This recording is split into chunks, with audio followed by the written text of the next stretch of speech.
How to get Berry Bee Showcase. Hey there, welcome back to our channel. So today in this video, we are going to talk about getting the Berry Bee Showcase. So in Berry Swarm Simulator, the Berry Bee is special event bee that can turn players into bears. This transformation boosts the pollen collection and movement speed. Here's how you can get it. So in order to get the Berry Bee, you need to buy it with Robux. The easiest way is to buy the Bear Bee Game Pass for 800 Robux.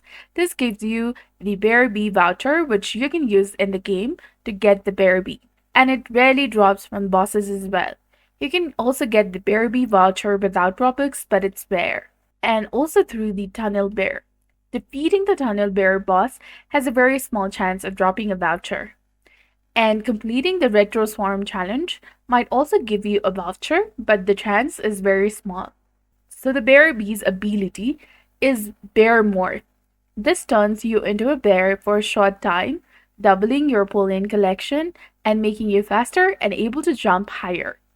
If the Bear Bee is gifted, there is 20% chance you will turn into a special bear like Mother Bear or a Science Bear, which gives extra boost. So that's it for the video. If you found this guide helpful, please like, share, and subscribe. Thanks for watching. We'll see you again in the next one.